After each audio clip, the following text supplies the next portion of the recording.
Congolais et Congolaises, combattants de l'indépendance, aujourd'hui victorieux, je vous salue au nom du gouvernement congolais. À vous tous, mes amis, qui avez lutté sans relâche à nos côtés, je vous demande de faire de ce 30 juillet 1960 une date illustre que vous garderez ineffaçablement gravée dans vos cœurs, une date dont vous enseignerez avec fierté la signification à vos enfants, pour que ceux-ci, à leur tour, fassent connaître à leurs fils et à leurs petits-fils l'histoire glorieuse de notre lutte pour la liberté.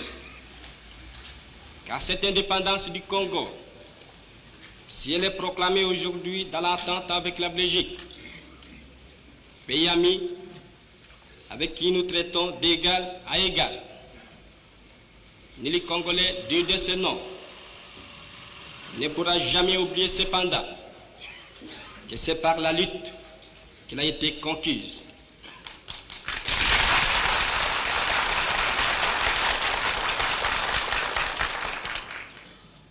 Une lutte de tous les jours,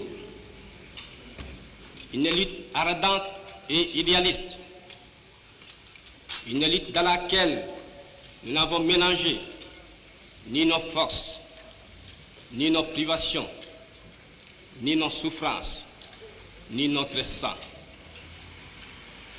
Cette lutte qui fit des larmes, des feux et des sang, nous en sommes fiers jusqu'au plus profond de nous-mêmes, car ce fut une lutte noble et juste, une lutte indispensable pour mettre fin à l'humiliant esclavage qui nous était imposé par la force.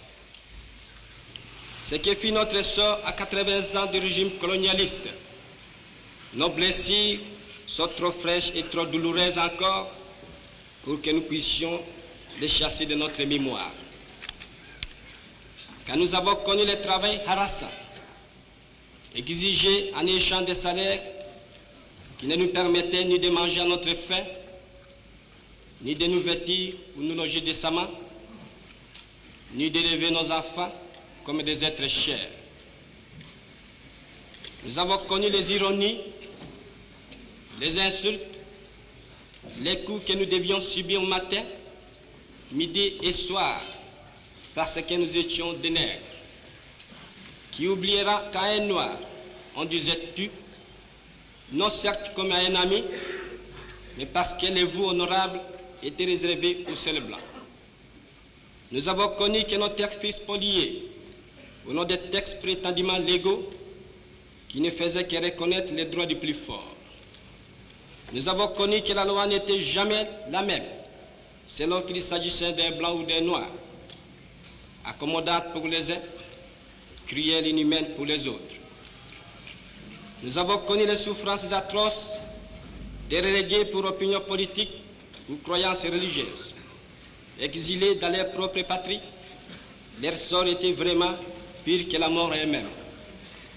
Nous avons connu qu'il y avait dans les villes des maisons magnifiques pour les blancs et des paillotes croulantes pour les noirs.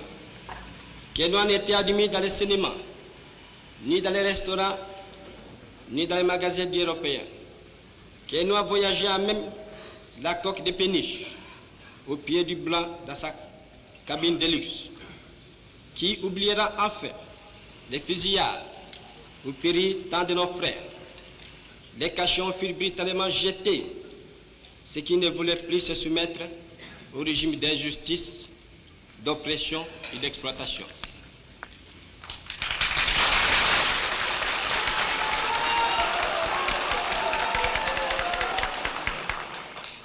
Tout cela, mes frères, nous en avons profondément souffert. Mais tout cela aussi, nous que les votes de vos représentants élus a agréé pour diriger notre cher pays, nous qui avons souffert dans notre corps, et dans notre quai de l'oppression colonialiste, nous vous le disons, tout court, tout cela est désormais fini. La République du Congo a été proclamée et notre cher pays est maintenant entre les mains de ses propres enfants.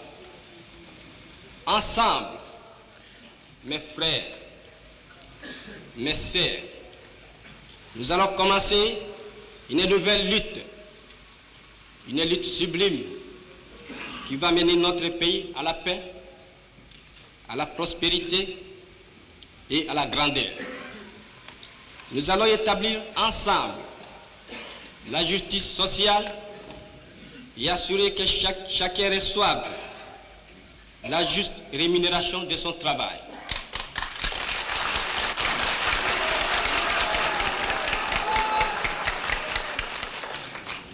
Nous allons montrer au monde ce que peut faire l'homme noir quand il travaille dans la liberté. Et nous allons faire du Congo le centre de rayonnement de l'Afrique tout entière.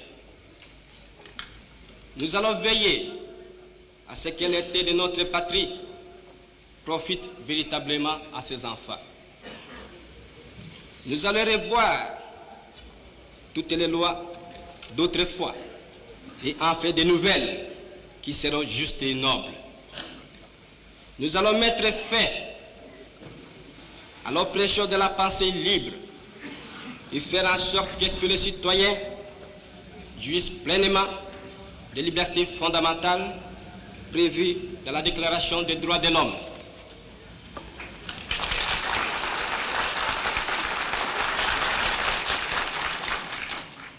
Nous allons supprimer efficacement toute discrimination, quelle qu'elle soit, et donner à chacun la juste place que lui vaudra sa dignité humaine, son travail et son dévouement au pays. Nous allons faire régner non pas la paix des fusils et des baïonnettes, mais la paix des cœurs et de bonne volonté.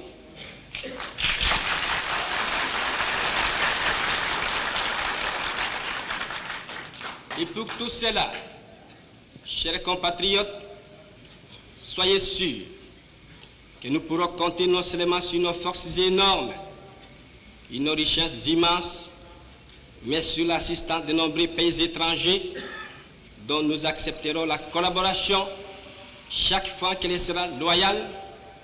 Il ne cherchera pas à nous imposer une politique quelle qu'elle soit.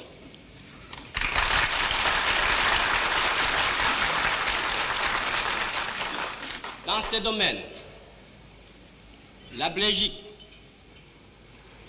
qui comprenant en fait l'essence de l'histoire, n'a pas essayé de s'opposer à notre indépendance, est prête à nous accorder son aide et son amitié, et un traité vient d'être signé dans ce sens entre nos deux pays égaux et indépendants. Cette coopération, j'en suis sûr, sera profitable aux deux pays. De notre côté, tout en restant vigilants, nous saurons respecter les engagements librement consentis. Ainsi, tant à l'intérieur qu'à l'extérieur, le Congo nouveau, notre chère République, que mon gouvernement va créer, sera un pays riche, libre et prospère. Mais pour que nous arrivions sans retard à ce but, vous tous, législateurs et citoyens congolais, je vous demande de m'aider de toutes vos forces. Je vous demande à tous d'oublier les querelles tribales qui nous épuisent, qui risquent de nous faire mépriser à l'étranger. Je demande à la minorité parlementaire d'aider mon gouvernement par une opposition constructive et de rester strictement dans les voies légales et démocratiques. Je vous demande à tous de ne reculer devant aucun sacrifice pour assurer la réussite de notre grandiose entreprise.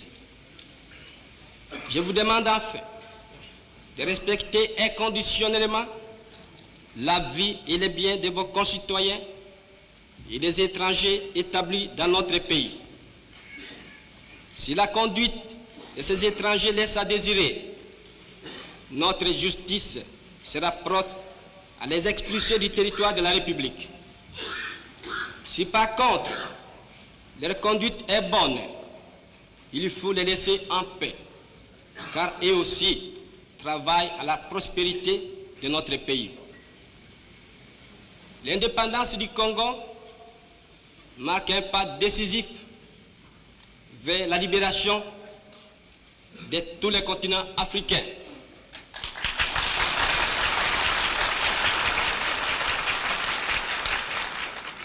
Voilà, si, Excellences, Mesdames, Messieurs, chers compatriotes, mes frères de race, mes frères de lutte, ce que j'ai voulu vous dire au nom du gouvernement en ce jour magnifique de notre indépendance complète et souveraine.